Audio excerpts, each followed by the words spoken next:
श्री स्वामी समर्थ. कोणी व्यक्ती लहान लहान मुलं असतील किंवा मोठे माणूस असो, कोणी असो, जॉब करणारे असो, बिझनेस करणारे असो, शिक्षण घेणारे असो, कोणत्याही व्यक्तीने आज जरी हा उपाय केला त्याला खूप चांगला फरक पडेल. हा उपाय तुम्हाला फक्त 21 दिवस करायचा आहे. हा उपाय काय आहे? हा उपाय केल्याने कोणता फरक पडणार आहे? हा उपाय केल्यामुळे तुमचा राहू, मंगळ, केतू हे तिन्ही ग्रह कंट्रोलमध्ये येणार आहेत. तुमची निगेटिव्ह एनर्जी दूर होणार आहे, तुमचा ओरा स्ट्रॉंग होणार आहे, तुमचा ओदा वाढणार आहे. म्हणजे तुम्ही जॉबमध्ये असो, बिझनेसमध्ये असो, तुम्ही शिकताय, तुमचा ओदा वाढेल, तुमची ग्रोथ होत जाईल तेवढेच. हा उपाय जुन्या काळी खूप लोक करायचे. तुम्ही हा बघा, आता ही जी मोठी मोठी लोक आहेत ती हा उपाय करतात.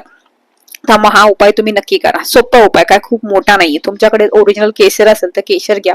उजव्या हाताला एक कांडी घ्यायची, त्याच्यात थोडंसं 2 थेंब पाणी टाकायचं, तो रब करायचं, तुमच्या माथ्यावरती लावायचं आणि जिभेवरती लावायचं. हा उपाय रोज सकाळी तुम्ही आंघोळ केल्यावर करायचा आहे. हा उपाय तुम्ही 21 दिवस करून बघा, तुमच्यातल्या तुम्हाला पॉझिटिव्ह एनर्जी जाणवेल तुम्हाला. तर तुमच्याकडे ओरिजिनल केसर नसेल तर तुम्ही मार्केटमधली भेटेल केशर टीका भेटतो, तो जरी लावला तरी चालेल. चंदनाचा टीका, केशर चंदन टीका भेटला, तो जरी तुम्ही माथ्याला लावला 21 दिवस, तरी तुम्हाला त्याच्यातला फरक जाणवेल. त्यामुळे हा सोपा उपाय पण नक्की करून बघा. श्री स्वामी समर्थ. श्री गुरुदेव दत्त.